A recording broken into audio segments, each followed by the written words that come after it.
ከለውጥ ጋር በተያያዘ የተወሰነ ነገር በተለይ ኢማን ይጨምራል እንደዚሁም ደግሞ ይቀንሳል። ዘውታሪ የሆነበት ወይን ቀለ ቢያንስም ዘውታሪ የሆነበት ስራ ተወዳጅ ነው።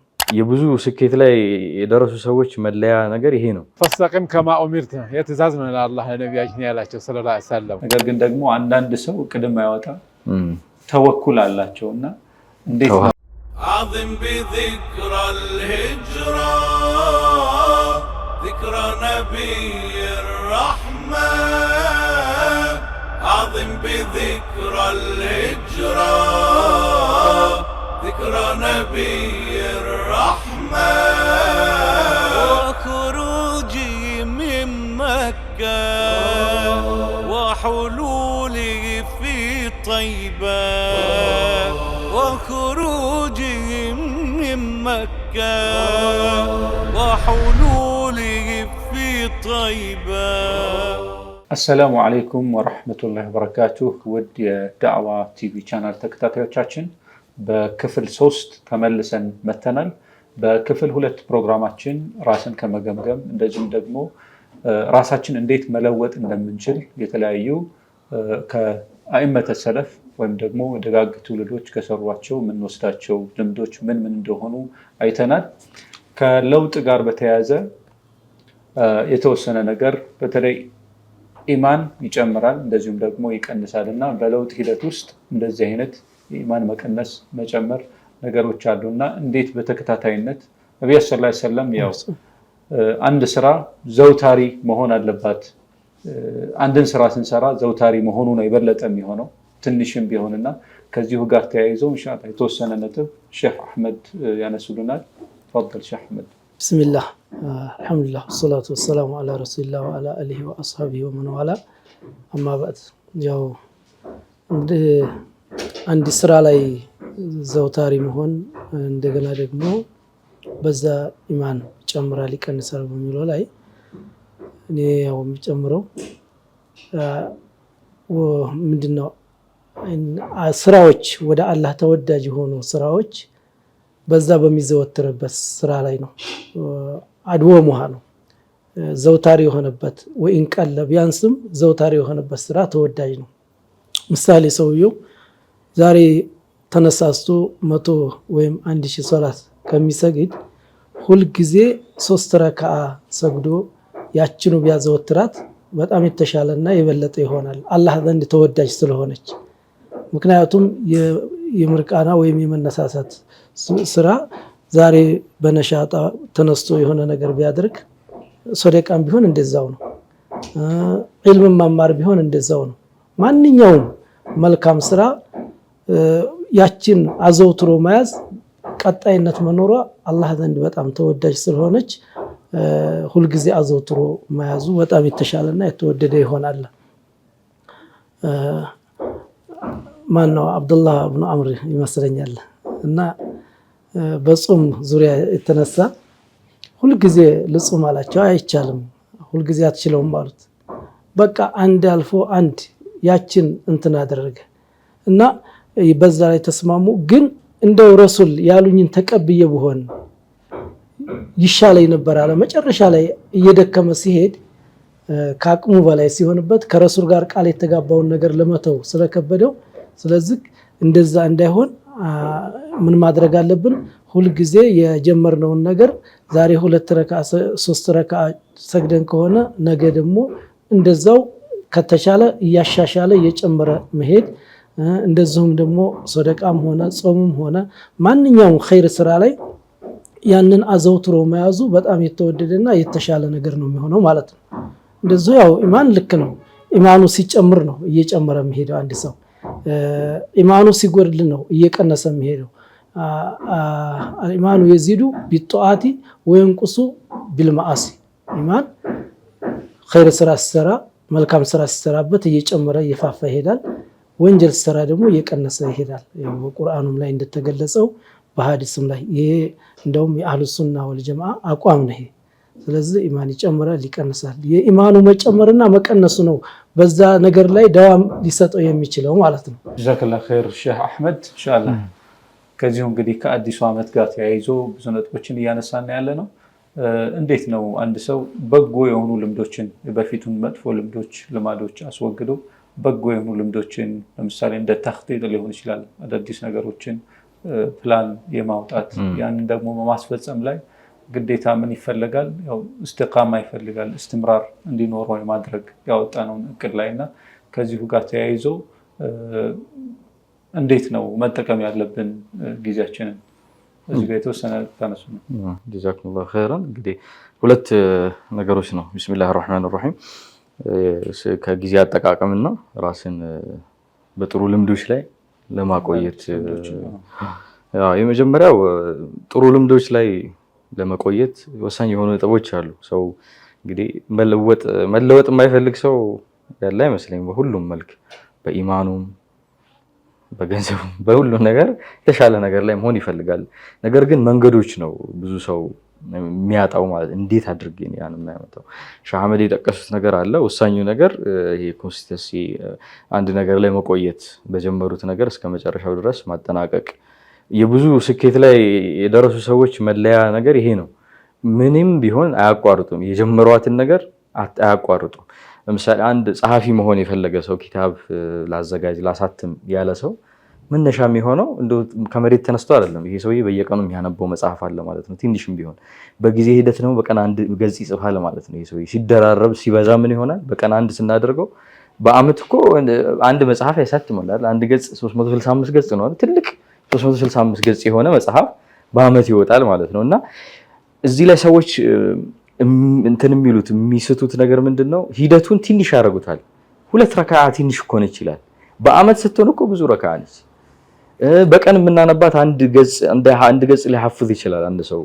በ10 ወር ስናደርገው በአመት ስናደርገው ሰው እኮ ሐፊዝ ሆኖ የሚቀመጥበት ሁኔታ አለ። ግን በትንሽ መጀመርን ቢለውን ሰዎች ራሳቸውን ማሳመን መቻል ያለባቸው። ይሄ ከሰው ልጅ ተፈጥሮ ጋር ይያያዛል ብዬ አስባለሁ። የሰው ልጅ አእምሯችን ሬዚስት ነው የሚያደርገው እኛን ለመጠበቅ ስለሆነ ይከብዳል የሚለውን ሐሳብ መጀመሪያ ነው የሚያሳምነን። ምን ሆነ ነው መጽሐፍ ያን ሁሉ መጽሐፍ እንዴት ታነባለህ የሚል ነገር ስለሚያወጣ ሰውየው በምን ይጀምራል? በቀን አንድ ገጽ ላይምሮ ቀላል ነች። በራሱም በደቂቃም 2 ደቂቃ አድርጎ ያሳምራል። ብዙ ጊዜ 2 ሚኒትስ ሩት የ2 ደቂቃ ህግ ብለው የሚያስቀምጡት ሁኔታ አለ። በጣም የሚያስቸግራችሁ አንድን ስራ ሁልጊዜ አልቀጥልም ብላችሁ የምታስቡትን ስራ ለ2 ደቂቃ አድርጉት። 2 ደቂቃ አትከብድም አይደል? አእምሯችን አይ 2 ደቂቃ ከሆነማ አብሽር ይለናል። 1 ሰዓት ካልነውስ ያን ሁሉ ሰዓት ልቀመጥ ይላል። መጽሐፍ ማንበብም እንደዚሁ ማለት ይከብዳል ብሎ የሚታሰቡ ነገሮች ለ2 ደቂቃ ከዛ አእምሯችሁ ሲለምደው ለ2 ደቂቃ የተቀመጣችሁ ሰዎች 2 ሰዓት አንዳንዴ ያጋጥማል። 2 ደቂቃ ተቀምጠው ሰዓቱ ይሄዳል። 5፣ 6፣ 10 ደቂቃ ይሆናል። በዛ መልክ ራሳቸውን የሚለውጡበት ሁኔታ አለ። ሁለተኛው ነገር ደግሞ ለውጡ ደግሞ ጊዜና ቦታ ያስፈልገዋል ብዬ ነው የማስበው። ለምሳሌ አንድ መጠጥ እየተቸገረ ያለ ኸምር ላይ ያለ ሰው ሁል ጊዜ ጓደኞቹ ጋር የሆነ መጠጥ ቤት በዛ በር የሚያልፍ ከሆነ ይጠራዋል። እዛ ጋር ምልክት አለ ማለት ነው። የሆነች የሚጠራው ነገር አለ ማለት። ስለዚህ ቢያንስ መንገድ መቀየር አለበት፣ የሚቀመጥበትን ሁኔታ መቀየር አለበት፣ ጓደኞቹን መቀየር አለበት። ወደዛ ነገር የሚጠሩትን ሰዎች ካስወገደ ለለውጥ ይመቸዋል እንጂ እዛው ችግር ውስጥ እያለ እዛው ያ ነገር እየጠራው ነብዩ ሰለላሁ ዐለይሂ ወሰለም በቀደመው ጊዜ እኮ አንድ ሰው ከዚህ ያለፈው ክፍል ላይ ሼህ ሐሰን መሰሉኝ ያነሱት አለ 99 ሰዎችን የገደለው ሰውዬ መጨረሻ ላይ 100 ሞልተውል ያን ሁሉ ከፈጸመ በኋላ የተመከረው አንድ ምክር አለ። እቺን ሀገር ለቀህ ወደ ሌላ ሀገር ሂድ። እንደውም መነሻው ጀነት የገባበት ክፋዩም እዛ ነው። ወደሚሄድበት ሀገር ቀረበ። መላእክቶቹ መላእክተ ረህማ ያዙት። ቦታ ራሱ ወለውጥ ስላለ ለምን ያስታውሰዋል? እዛ ጀብድ ነው 100 ገደለ ሰው ራሱ ሊያወራ ይሄ ጀግናው ይባላል፣ ሽፍታው ይባላል እኮ ያ ምን ይጠራዋል? ወደ ሌላ መጥፎ ልምድ ይጠራዋል ማለት። ስለዚህ የሚያስታውሰውን ነገር መጥፎም ከሆነ መተው። ለምሳሌ ብዙ ሰዎች ለምሳሌ አሁን ረጅም ሰዓት ኢንተርኔት ላይ ተቀምጠን እናሳልፋለን፣ ሰዓታችን እየጠፋ ነው ይላሉ አይደል? ወደዛ የሚጠራው መንገዱን መቁረጥ። ለምሳሌ ዋይፋይ ከሆነ ዋይፋይ ማቋረጥ፣ ስልኩ አይሰራም ማለት ነው። ረጅም ሰዓት አይቀመጥም። የሆነ ወደዛ የሚጠራን ስልክም ከሆነ ስልኩን የሆነ ቦታ ማስቀመጥ ወይ ማጥፋት ማለት ነው። እና ሶስተኛ ደግሞ የሆነ አካውንቴብል የሚባል ፐርሰን የሚባል አለ። ለጉዞ ሂደታችን የሚጠይቀን ሰው ደግሞ ማስቀመጥ ጥሩ ነው። የሚገመግመን ሰው የሚገመግመው ሰው ካለ እንትን ያደርጋል፣ ለለውጥ ይመቻል። ስለዚህ ጓደኛችንን ይሄንን ሱስ ለማቆም ቆርጫለሁና እንደው አግዘኝ ተከታተለኝ እንማከር ካለ ጓደኛ ወደ ምን ይመራዋል? ወደ ጥሩ ነገር ይመራዋልና በዚህ መንገድ ማስኬድ መቻል አለበት። ለውጥ አስመልክቶ ብዙ ነገር ይነሳል። እቺን ነው ሰዓት ጋር በተመለከተ የሰዓት ታይም ማኔጅመንት ያው ፖርን ነው ሐቂቃ እኛ ሀገር ላይ ስንመጣ ደካሞች ነን። ሰዓት የምንገመግምበት የምንጠቀምበት መንገድ ማለት ነውና ሰዓቶችን ምንድነው መመደብ በጣም ወሳኝ ነው ብዬ ነው የማስበው። ይሄ ለዚህ ነገር ብለን ከመደብን ሰዓቱን በተገቢ ሁኔታ ለመጠቀም ይረዳናል ብዬ አስባለሁ። አንዳንዴ ደግሞ ይሄ የስራዎች እርስ በርስ መጣራስ አለ አይደል? ለምሳሌ ሰውየው ሊያነብ ይቀመጥና አብሮት ስልክ አለው ጎን ላይ ስልኩ ሜሴጅ ይመጣል፣ ቲክቶክ ይጠራዋል፣ ቴሌግራም ሜሴጅ አለ፣ ዋትስአፕ አለ።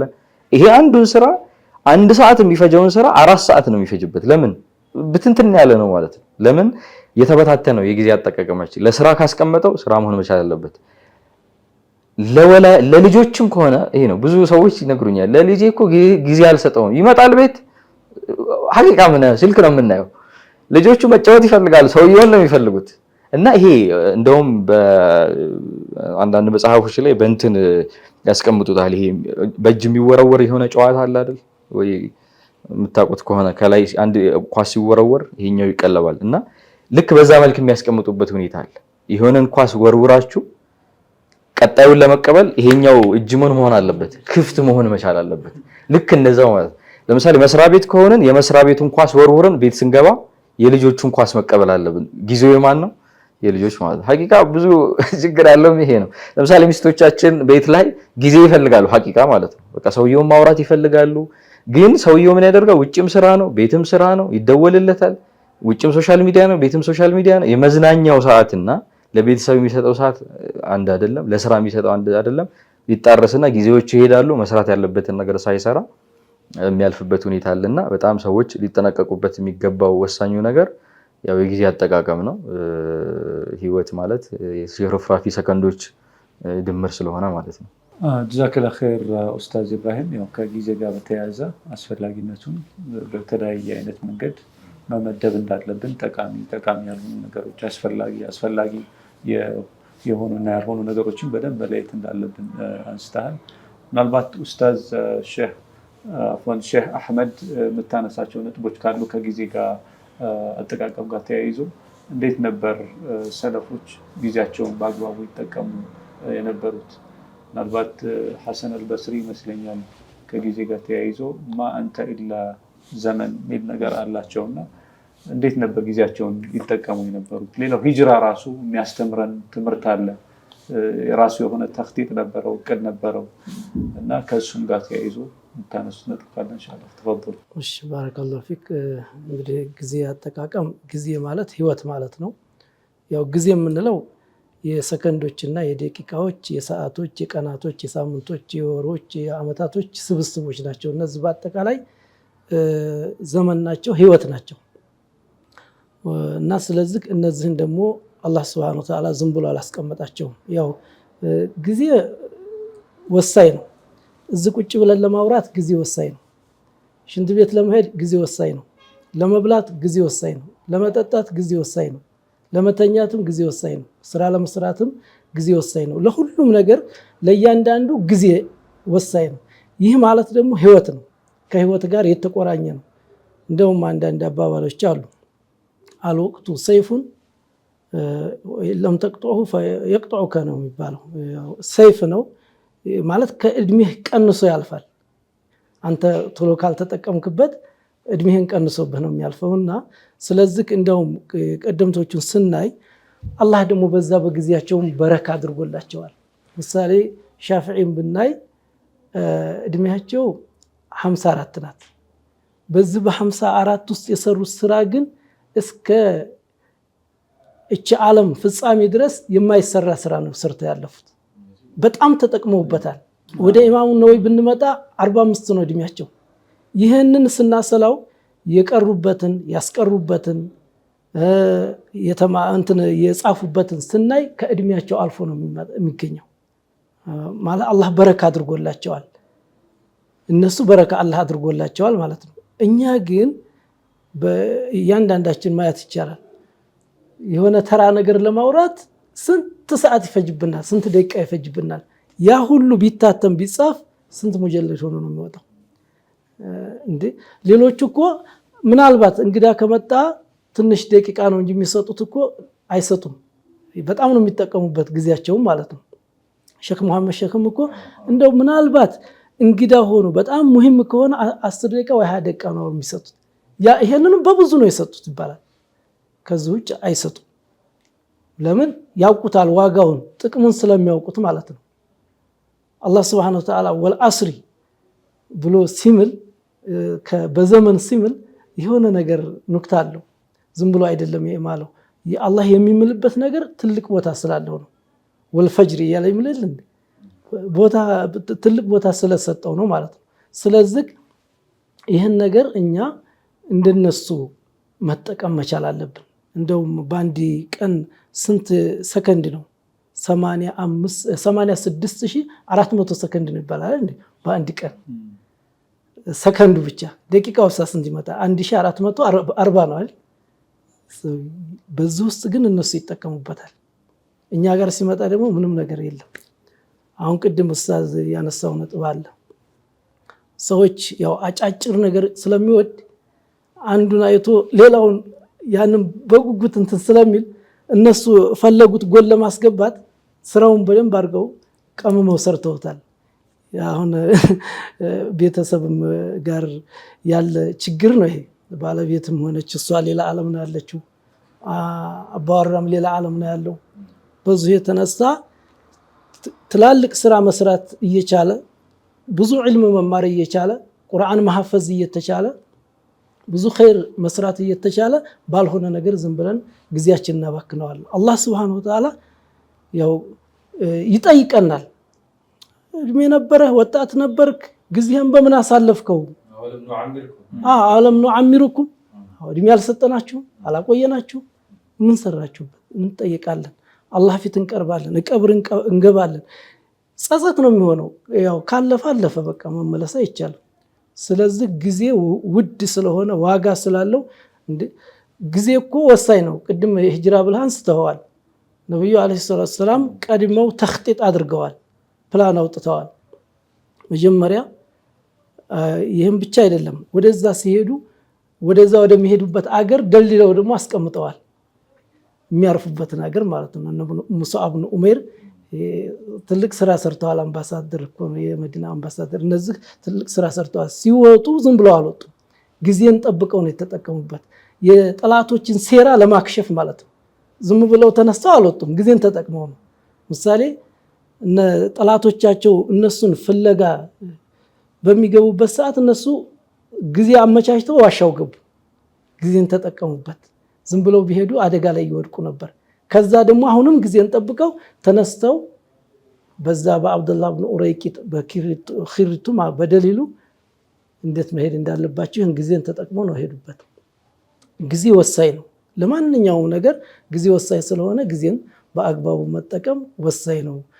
እንደዚሁ ሌሎቹም ጊዜያቸውን ይህን ሁሉ መጽሐፍ ሊጽፉ ለቀጣው ትውልድ ሊያበረክቱ የቻሉት ጊዜን ተጠቅመው ነው። እኛ ጋር ስንመጣ ግን ያው 40 ምናምን አመት ሆኖና ምንድነው የሰራነው? ምንድነው ያበረከትነው? ጊዜያችን እንዱ በከንቱ አልፏል። አንዳንዱን ደግሞ ዝም ብሎ ጊዜን እንደ ጠላት አይቶ እስና ጊዜ መግደያ ብሎ ወሬ የሚያወራል።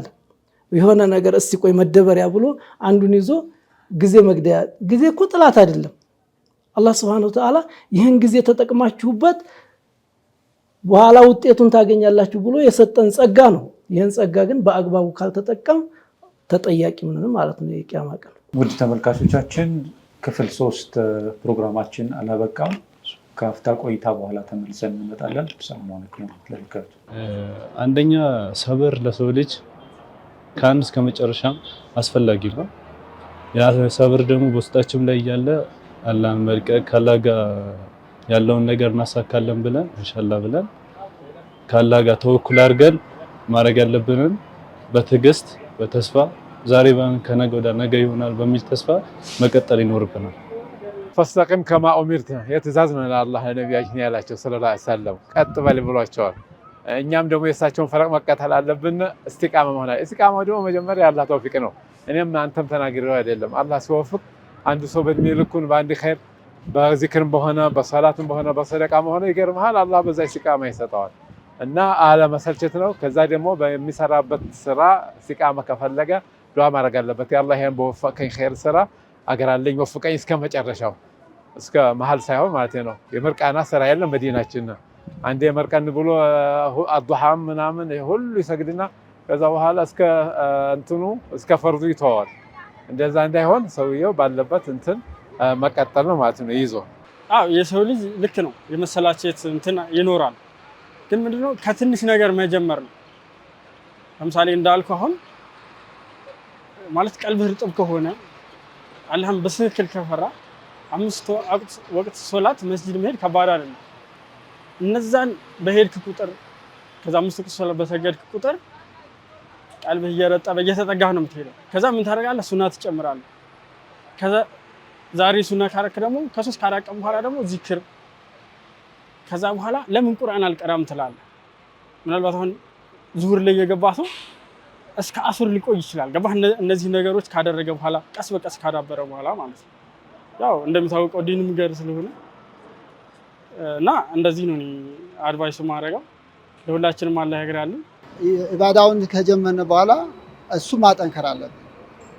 ከዛ ሌሎች ኢባዳዎችን መጨመር ብዙን ይዘን ትልቁን ኢባዳ ብዙ ማንችለውን ያን ይዘን ወደ ኋላ ከማለት በምንችለው ልክ በኢስቲቃማ እየሰራን የጨመን ብንሄድ ይሄ ነው የምለው። ማህበረሰቡ አሁን ላይ በእርግጥ አብዛኛው እቅድ ያቅዳል፣ ግን ብዙ እቅዱ ላይ ውጤታማ የሚሆንበት አይደለም። እንደዛ የሚሆነው ደግሞ አንደኛ ያው የሀገሪቱ ሁኔታ ነው ይታወቃል፣ ኢኮኖሚካሊ ምናምን። ግን ከዛም ውጭ የግድ በስራ ምናምን ብቻ ሳይሆን በዲን ላይ በኢባዳ ላይ እውቀትን በመማር ላይ እኔ አሁን ለምሳሌ እውቀት ላይ ብዙ መማር መፈልጋቸው የሆነ ፕሮግራም ማድረጋቸው እቅዶች አሉ። አሁን ላይ ከነገ ጀምሮ ነው ያንን ሰው ማህበረሰቡ ቢተገብር የግድ እቅድና የሆነ ነገር ሲባል ቢዝነስ ላይ ወይ ስራ ላይ ወይ የሆነ ነገር ሳይሆን ሌሎች ነገራቶች ላይ እቅድ ቢያቅድና ከዛ ነገር ጋር አብሮ ቢሄድለት ቢሰራ። በተለይ የሆነ ከኔም ሁኔታ አንፃር ብዙ ጊዜ ከአላህ ላይ ተወኩለን የምናወጣው እቅድ የለንም። እኛ በስራ ወይ በልፋት የሆነ ደክመን እንዲሰርተን እናሳካዋለን የሚል እቅድ እንጂ ከአላህ ጋር እንደዚህ ሆኖ አላህ እንደዚህ አድርጎልን ብለን የምናወጣው እቅድ የለንምና ከአላህ ጋር ጠንክር ያለ እቅድ አውጥተን አላህ የሚያሳካው ብለን በዛ መልኩ ብንሄድ የተሻለ ነው ብዬ አስባለሁ። ውድ ተመልካቾቻችን ካፍታ ቆይታ በኋላ ተመልሰናል። ከጊዜ አጠቃቀም ጋር ነው እያወራን የነበረው። ኢንሻአላህ ጊዜ አጠቃቀምና እቅድ አብረው የሚሄዱ ጉዳዮች ናቸው። ከኡስታዝ ኢብራሂም ሲሳይ ጋር ደግሞ ኢንሻአላህ ከጊዜ አጠቃቀም ጋር እና እቅድ አወጣጥ ጋር በተያያዘ ብዙ ጊዜ የሚጋጭ አንዳንድ ሀሳቦች አሉ። በሙስሊሙ ማህበረሰብ በተለይ ተወኩል ይመጣልና እቅድ እናወጣለን፣ በአግባቡ መጠቀም አለብን ጊዜያችንን ያንን እቅድ ወደ ስኬት ለማምጣት። ነገር ግን ደግሞ አንዳንድ ሰው እቅድ የማያወጣ ተወኩል አላቸው እና እንዴት ነው ይሄንን የምናየው? ቢስሚላህ አልሐምዱሊላህ ሰላቱ ሰላም አላ ረሱሊላህ። ያው እነዚህ ወሳኝ ነገሮች ናቸው። ጊዜ ካለ እቅድ አለ፣ እቅድ ካለ ደግሞ ውጤት አለ። ውጤት መድረስ ያልፈለገ ሰው ግን ምን ያደርጋል? ያለ እቅድ ጊዜውን ይመራል ማለት ነው። ባለፉት ክፍሎች ላይ አይተናል። አንድ ሰው ኪሱ ላይ ያለውን ገንዘብ አቅዶ ነው የሚያወጣው። እንዴት እንዳመጣው አታውቅም ይላል አይደለ? ምን ሲያደርግ ሲያወጣው አይደለ? የመጣበትን ልፋት ስለሚያውቅ ማለት ነው። የሰው ልጆች ግን በጣም ሊቻኮሉበትና በጣም ስስታም ሊሆኑበት የሚገባው የጊዜ ጉዳይ ነው። ግን በተቃራኒው ቸልተኛ ሆነው የሚታዩት ደግሞ እዚህ ጉዳይ ላይ ነው ማለት ነው። ሐቂቀተን ስናየው ማለት ነው። ገንዘቡን ካየነው ይመጣል ይሄዳል፣ ችግር የለውም። ገንዘብ አይደለ? ተንቀሳቃሽ ነው፣ መተካት ይቻላል። ጊዜ ጉዳይ ግን ከሄደ ሄደ ነው በቃ خلاص። እያነሰ ነው የሚሄደው እንጂ ከባንክ እስቲ ከሌላኛው ባንክ ልበደር ምናምን ራሱ የሚባል ሐሳብ የለ። ሰው ዱንያ ላይ ሲኖር እኮ ኢንቨስትመንት ስራውን ለማሳደግ ሊበደር ይችላል። ጊዜ ላይ ግን ከሆነ ሰው የምንቆነጥረው ነገር የለም። የሰው ልጅ 24 ሰዓት ይሰጠዋል በቀን 25 ሰዓት የሚሰጠው የለም ሐቂቃ 28 ሰዓት የሚሰጠው የለም። ነገር ግን በሰው በጊዜ አጠቃቀም ግን የተለዩ ሰዎች አሉ። ሁላችንም ሼህ መሐመድ አሊ አደም ረሂመሁላህ ረህመተን ወሲዓ ትልቅ አንስታቸዋል። ትልቅ ዓሊም ናቸው። ትላልቅ ኪታቦችን እነ ሙስሊም ትርሚዚ ሌሎችንም ኪታቦችን ሸርህ ያደረጉ ናቸው። ምናቸውን ተጠቅመው ነው ሐቂቃ እንደዚህ ሰዎች 24 ሰዓቷን 25 ሰዓት የላቸውም ሼህ። ግን እሳቸውና ሌላው ማህበረሰብ እንግዲህ ቸልተኛ የሆነ ሰው ማህበረሰብ የሚለያየው ምንድነው? ጊዜውን የሚጠቀምበት መንገድ ማለት ነው። ለህፃንም 24 ሰዓት ነው፣ ለአዋቂም 24 ሰዓት ነው። ለደሃው 24 ሰዓት ነው፣ ለሀብታሙ 24 ሰዓት ነው ማለት በደቂቃም ስንመጣ ማለት ነው። ሰዎች ግን የሚለያዩት በምንድነው? ጊዜያቸውን ተጠቅመው እቅድ አድርገው ይሄዳሉ ማለት ነው። በዚህ ጊዜ ይሄን አሳካለሁ። ለዚህም ደግሞ አላህ Subhanahu Wa Ta'ala አመቻችቶልናል። አይታችሁ ከሆነ በቀን ስንት ሰላት አለ? 5 ሰላት አውቃት አለ። ይሄ 5 አውቃት ሰላት ጊዜ ለማመቻቸት ይመቻል። ሙስሊሞች ከሌላው በበለጠ ከፈጅር በኋላ ይባባላሉ አይደል? ከፈጅር ሰላት በኋላ ከዙሁር በፊት ሰግደን ያ ምንድነው አላህ ኢልቲዛም እንዲኖረን ነው። የሆነ ዲሲፕሊን ሆነን በዛ መሰረት እንድንሄድ። ሰዓቶቹን ማየታችሁ ከሆነ የተለያዩ ሰዓት ናቸው ሰው ልጅ ሰላት የሚሰግድበት። ፈጅር ለሊት አለ። አሁን ለሊት ፈጅር አሁን ዋናው እንቅልፍ የሚጠራቀምበት ሰዓት ነው። ብርድ ሰዓት ነው አይደል? የሰው ልጅ ቢተኛ ይሻላል አይደል? በዛ ሰዓት እንደ ነፍስ ካየ ነው ብርድ ውሃ ባይነካው ይሻላል ቀዝቃዛ። ግን ምን ያሳያል ኢስላም? መነሳት አለብህ ከማንም ቀድመ። አሁን ሌሎች ያስተምሩናል እኮ 11 ሰዓት መነሳት ብለው መጽሐፍ ራሱ አለ 11 ሰዓት የሚል እንግሊዘኛ መጽሐፍ ማለት። ኢስላም ግን የህይወት አካል ነው። ሌሊት 1 ሰዓት ብቻ ከዛ በፊት የሚሆንበት ሁኔታ አለ። አንዳንድ ነገሮች 10 ተኩል እንደዚህ አዛን የሚልበት ሁኔታ አለ። ቀድሞ ሰዎች ተኝተው እሱ ይነሳል፣ ብዙ ስራዎችን ያጠናቅቃል። ጠዋት ደግሞ የበረካ ወቅት ነው። እስከ ፀሐይ እስክትወጣ ድረስ ምን አለች? ዱዓ ተደርጓል አይደል? ነብዩ ሰለላሁ ዐለይሂ ወሰለም ቡሪካ ለዚች ኡማ አላህ በረካ አድርጎላታል። የጠዋት ወቅቷ ነው ፊ ቡኩሪሃም ይላል። ይሄ የጠዋት ወቅቱ ማለት ነው። ይሯሯጣል፣ በረካ ያገኛል ማለት ነው። በከሰዓት ወቅቱ እንደዚህ ደግሞ ሰላት አለ። በስራው ሰዓት ማለት ሰዎች በሚዘናጉበት አስር ወቅት አለ። በጨለማ ወቅት ደግሞ ኢሻ አለ ማለት። ያ ምን ያስተምራል? በህይወት ውስጥ ከጊዜ ጋር የተዋቀረ ሰው እንዲሆን። አመቱንም ብንከፋፍል በየአመቱ የሚመጣ ረመዳን አለ፣ ሐጅ ደግሞ አለ፣ ሐጅ ሲዝን አለ። ሐጅ ሲወጣ ደግሞ የሆነ ሙሐረም አሁን ያለንበት ደግሞ የመጀመሪያው ሻህሩላህ ተብሎ ትልቅ ቦታ የተሰጠው አለ። አሽሩል ሁሩም ደግሞ አሉ፣ የተከበሩ ወሮች ተባሉ አለ። እና ሲከፋፈል እያንዳንዱ ጁምዓ አለ በሳምንት ካየነው ማለት ነው። እና ይሄ ክፍልፋዩ ምን ያሳያል? የሰው ልጅ ህይወቱን ከፋፍሎ መምራት እንዳለበት፣ ከጊዜ ጋር መሄድ እንዳለበት። በዚህ ጊዜ ይሄን አደርጋለሁ፣ በዚህ ጊዜ ይሄን አደርጋለሁ። ትርፍ ሰዓቶችን መጠቀም። አንዳንዴ በጣም የሚገርመኝ ነገር ትርፍ ሰዓት የሆነ ሰው ከዋናው ስራ ውጭ የሆነውን ሰዓት ዝም ብሎ የሚያሳልፍ ሰው አለ። ነገር ግን ሐቂቃ እኔ የማውቃቸው ሰዎች አሉ። አንድ ሼህ ነው፣ ሼህ አብዱራህማን አልኸጢብ ናቸው። ከሰሙኝ እንግዲህ አንድ ኪታብ ነዝም ቀይረዋል። የሆነ ሰፊና የምትባል የሻፊዕያ ኪታብ አለ፣ በግሌ ነገሩኝ ማለት ነው። ሻፊዕያ የምትባል ኪታብ ላይ ወደ ነዝም ቀይሯት። ኢማም ሻፊዒ ሰፊና ነች፣ ሰፊነት ነጃ የምትባለዋ ማለት ነው። እሷን ኪታብ ወደ ምንድን ነው የቀየሯት? ወደ ነዝም፣ ወደ ግጥም። አስቡት፣ የግጥም ክህሎት አላቸው። ባረከላሁ ፊ አላህ ይጨምርላቸውና ወደ ግጥም ሲቀይሯት ሙሉ በቃ የጨረስኩት ራሱ ይሄን ነገር ያጠናቀቅ ግጥም ፊት ተካሲ ምናምን ብለው ራሱ ይገባል አይገባም እየተነጋገር ነው። ተካሲ የሚለው ቃል ታክሲ ላይ ማለት ነው።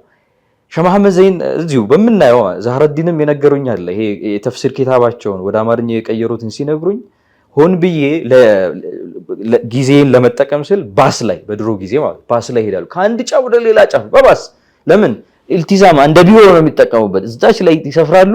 ረጅም ጊዜ ያንን ነገር እየጻፉ ይቆያሉ ማለት ነው። እና ከሆነ ጊዜ በኋላ የምናገኘው ኢንጃዝ ሰክሰስ ይሁን የጊዜ ጥርቅሞች ናቸው። እና ትላልቅ ሰዎች አሁን የኛ ባህል ነው እንጂ አሁን ሌላው ዓለም ስንሄድ ረጅም ሰልፎች ላይ ባስ ላይ ትሬን ላይ ይሄ ባቡር ላይ ሲሆኑ ረጅም በረራ ላይ ያነባሉ። አይሮፕላን ላይ የግድ ሻንጣቸው ላይ መጽሐፍ አለ። የ10 ሰዓት የ6 ሰዓት በረራ ላይ አንድ መጽሐፍ የሚጨርሱ ሰዎች አሉ ማለት ነው። ያነባሉ። ቁርአን የሚያختሙ የገለጹ ሰዎች አሉ። አንድ የጅማ ዳኢ ያለ ልንገራችሁና ያው አጋጣሚዎቹ ማድረግ ይቻላል የሚለውን ስለሚያሳይ ተማሪ እያለን ስሙ ጠፍቶኝ ነው ዑምደቱል አህካም ወደ አማርኛ የተረጎመ ሰው ነውና ምናልባት ስሙ ጠፍቶኝ ነው ሲነግረን እንዴት ይሆናል አልኩኝ። ከጅማ ተነስቼ በባስ አለ ወደ አዲስ አበባ ስመጣ ረጅም ሰዓት ነው። አይታችሁ ከሆነ ቁጭ ነው የምትሉ የትም አትሄዱም።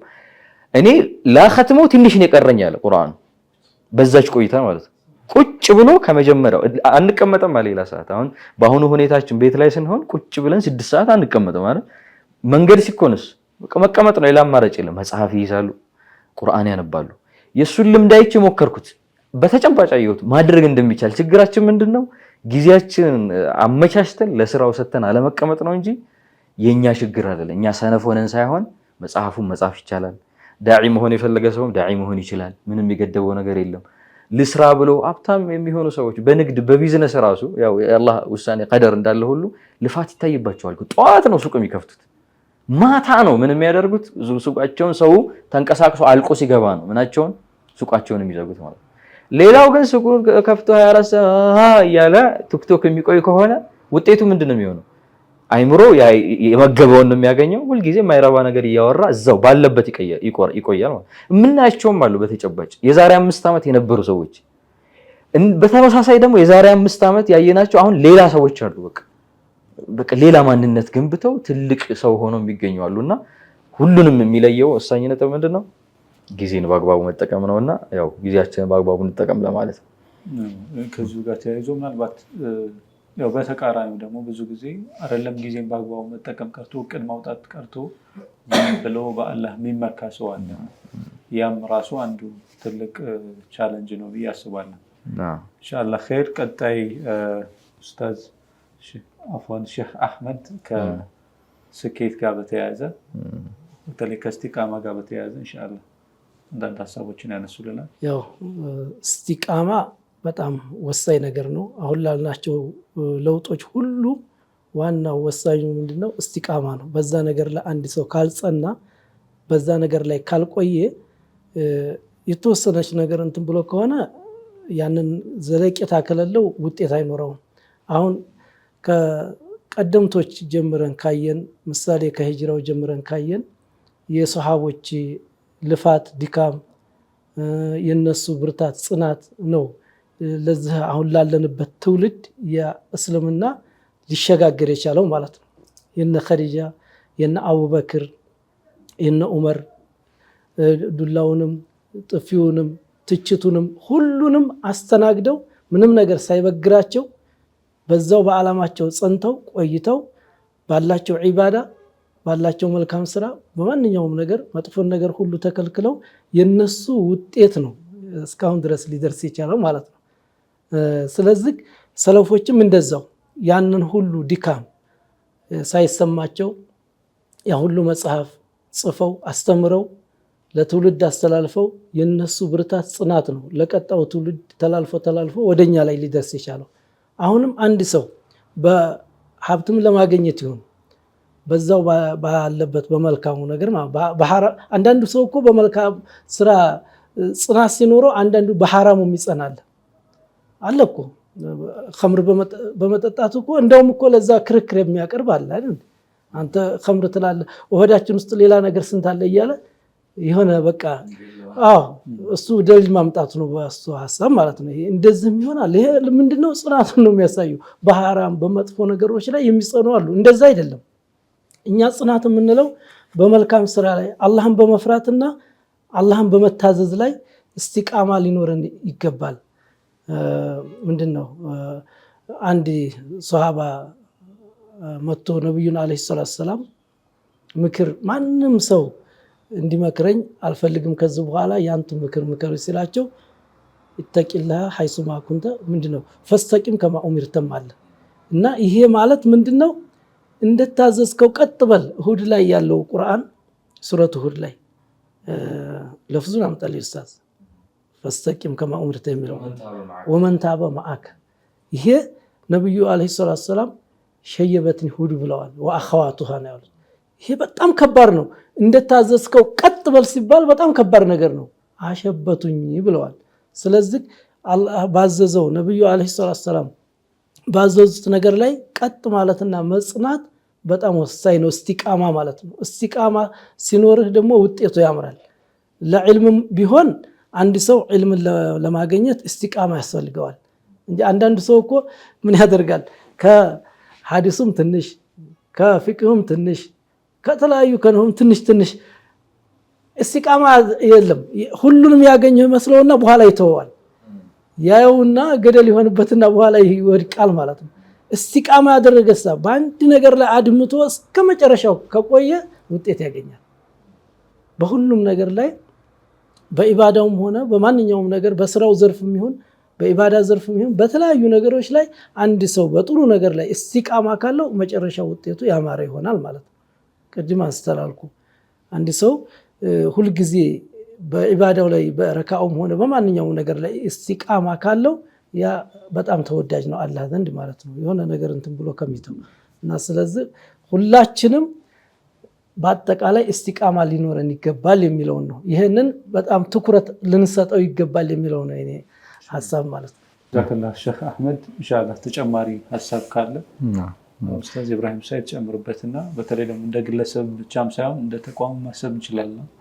ተቋሙ የራሱ የሆነ ስትራቴጂክ እቅድ ያወጣል እና ከዛ አንፃር ኢቭን ሚዲያ ተቋማቶችም ሳይቀሩ ወደ ስኬት ለመድረስ ከጽናት ጋር በተያያዙ የተለያዩ ስልቶችን መከተል ይኖርብናል ብዬ አስባለሁ እና ከዚሁ ጋር ተያይዞ የምታነሳው ነገር ሐሳብ ካለ ጀዛከላህ ኸይር። እንግዲህ ሰው እንቅስቃሴ ሲያደርግ በግልም በተቋምም በማህበረሰብም እቅድ ሊኖረው ያስፈልጋል። የሚሄድበት ሊያሳካበት የሚችልበት መንገድ ማለት ነው። ሮድ ማፕ ነው ብዙ ጊዜ የሚባለው የሚሄጃውን ካርታ የሚያሳየው። ለምሳሌ እኔ ከዚህ ተነስቼ ሜክሲኮር ፒያሳ ለመሄድ የምከተለው መንገድ አለ አይደለ? ሜክሲኮ ለመሄድ በኬንቴሪ ጋር ሄድ ሰው ራሱ ይስቅብኛል። ኬንቴሪ አሁን ካለንበት ቦታ አንፃር ማለት ነው። እዛ ተሻግሬ ቆሜ ኬንቴሪ ታክሲ በዚህ ያመጣም ብላቸው ይስቁብኛል ሰዎች። ለምን? ዋናው ሐሳቤ እኮ ኬንቴሪ መድረስ ነው፣ በዚህ ስለሚያስኬድ በተቃራኒ ስላለው ማለት ነው። ሰዎች አንዳንድ ሰዎችም የሚፈልጉት ነገር ሸኽ እንዳነሱት ማለት ነው የሆነ ጎል ላይ መድረስ ይፈልጋሉ፣ ግን ያሉት ግን ተቃራኒ ቦታ ነው። ለዛ ነው ማቀድ የሚለው ነገር አንዳንዴ ጊዜን ለመጠቀም ይረዳል። ለምሳሌ በአንድ ዓመት የሚያልቅ ነገር በ6 ወር ሊያልቅ እኮ ይችላል። የምኑ ነው የኹጣው የሂደቱ መንገድ ማለት ነው። ለምሳሌ አሁንም የምናየው ነገር ምሳሌ ማስቀመጥ እፈልጋለሁ። ለምሳሌ ከዚህ ተነስተ ሜክሲኮ ለመሄድ ብዙ መንገድ ልንጠቀም እንችላለን። በሳይክል ልንጠቀም እንችላለን፣ ሞተር አለ፣ መኪና አለ፣ አውሮፕላንም እኮ አለ። እርግጥ ወደዛ ባይኬድ እርቀቱ እንድናየው ማለት ነው። እነዚህ ነገሮች ሰዎች ሲጠቀሙ በሳይክል የሚሄደውም የት ነው የሚሄደው? ዞሮ ሜክሲኮ ነው የሚደርሰው። ከፍ ባለ በፍጥነት የሚያደርሰውም ሰው የት ነው የሚሄደው? እዛው ነው የሚደርሰው። ግን ሁለቱንም የሚለያቸው ምንድነው? አንደኛው ቀድሞ ይደርሳል እዛ ቦታ ላይ፣ ያኛውስ ቀኑን ሙሉ ሊፈጅበት ይችላል። በእግርም የሚሄድ ሰው ሊኖር ይችላል። ቀኑን ሙሉ ሄዶ ነው የሚደርሰው እና ጊዜውንም ሊያሳጥርለት ይችላል። ጥሩነቱንም ወይም ስኬቱን መንገድ በተሻለ መንገድ ሊያደርግ ይችላልና ማቀዱ የተሻለ ነው። ለምሳሌ ሰዎች ቁርአን ቀራለን ብለን ሐፍዛለን ብለው ያለ ኡስታዝ የሚጀምሩ ሰዎች ሊኖሩ ይችላሉ። ያለ ኡስታዝ በቃ በአፕሊኬሽን ችግር አለ። አፕሊኬሽኖች ሞልተዋል። የቁርአን ተርቲል የሚል ምን አለ፣ ዩቲዩብ አለ። ስለዚህ በቃ ቤቴ ሆኜ ሊሉ ይችላሉ። ይሄ ቅድ ምንድነው? አሁን ዜሮ ነው። የትኛው ነው ትክክለኛው? ኡስታዝ ይዞ እየተከታተለ ፍጻሜው መድረስ ማለት ነውና ከዛ አንፃር ለስኬት የሚካሄድበት ኹጣ ፕላን እቅድ ወሳኝ ነው።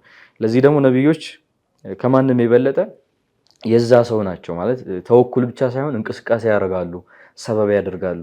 ኑህ አለይሂ ሰላም ብንጀምር ለምሳሌ አላህ እኮ እነዛን ሰዎች ያለምንም ማጥፋት እኮ ይችላል አይደል? የውሃው ጡፋን ሲመጣ ማለት ግን ምን አላቸው? አስተማራቸው። ኢንጂነሪንግ አስተማራቸው። ምህንድስና ማለት ሌላ ነገር የለው። መስራት፣ ኮንስትራክት ማድረግ፣ ሰፊና ስራ አላቸው። ጀምር። ሰፊና መስራት ላይ ምን አለ? ቢስማር አለ። አንዳንድ የቁርአን አንቀጾች ላይ እኮ እቃዎቹን ራሱ ይጠቅሳቸዋል አይደል?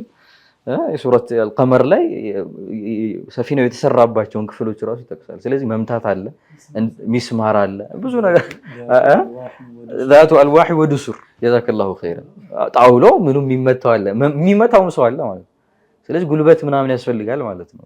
ሰበብ የሚባለው ነገር አለ። ሐታ እንደውም እንዴ ነብይ ነኝ ብለህ ስታወራ ስንት ነገር ደግሞ አስበህተ ነጃራ ምንድነው አናጢ ሆንክ አይደል የተባሉት አናጢ ናቸው ማለት ጀስት ያ ስራ ምንድነው? የአናጢነት ስራ ሰርተዋል። አናጢነት ነብዩ ሰለላሁ ዐለይሂ ወሰለም እኮ ስራዎችን ሰርተዋል። ለምሳሌ ንግድም ነግደዋል።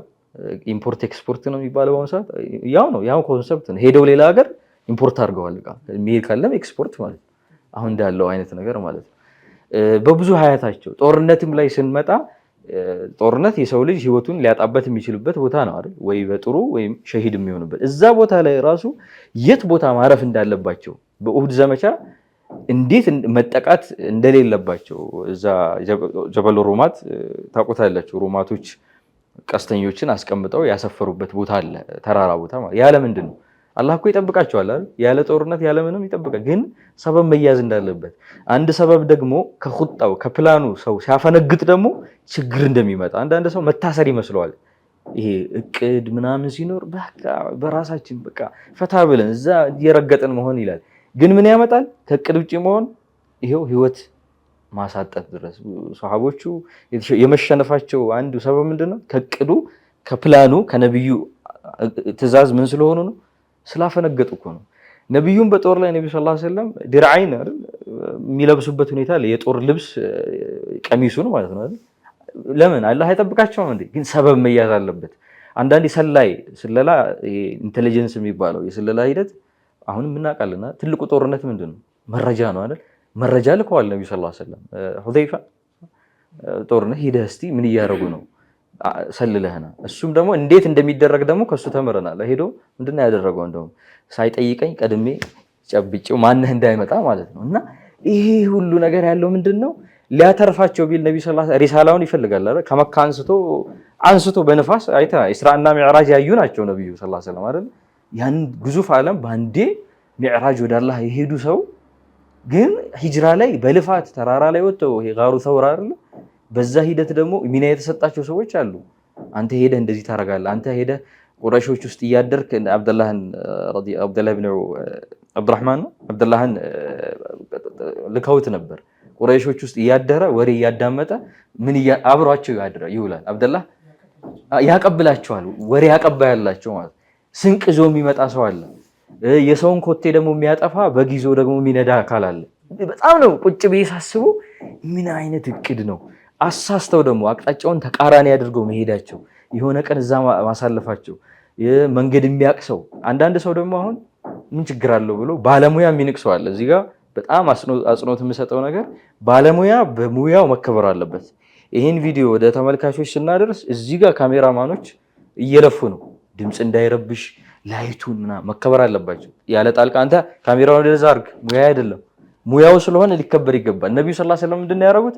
አብደላህ ኢብኑ ኡረይቂጥ የሚባል ሰው ሙስሊም ራሱ አይደለም፣ ሰው ክርስቲያን ከመሆኑ ጋር ቀድመው ተነጋግረው ዲል አድርገው ተፈራርመው በዚህ ቀን መጓጓዣ ይዘና ብቻ ታማኝ መሆኑ እና ይሄ ሁሉ የሚያሳይ ምንድነው? ህይወት እንደው በትርምስና ዝም ብሎ መምራት ሳይሆን በቅድ በፕላን መመራት አለበት። ያኔም ውጤቱ ያማረ ይሆናል የሚለውን ያሳየናል።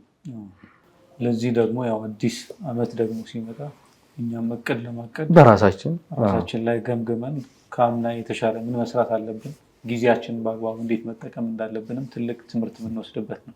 ውድ የዳዕዋ ቲቪ ቻናል ተመልካቾቻችን በ3 ክፍል ሲቀርብ የነበረው አዲስ ምዕራፍ የተሰኘው ፕሮግራም በዚሁ ተጠናቋል። ከዚህ ፕሮግራም ብዙ ትምህርቶችን እንደቀሰማችሁ ተስፋ እናደርጋለን። ራስን መገምገም፣ ለለውጥ መዘጋጀት፣ እንደዚሁም ደግሞ እስትቃማን በመጠቀም ወደ ስኬት እንደምትሄዱ ተስፋ እናደርጋለን።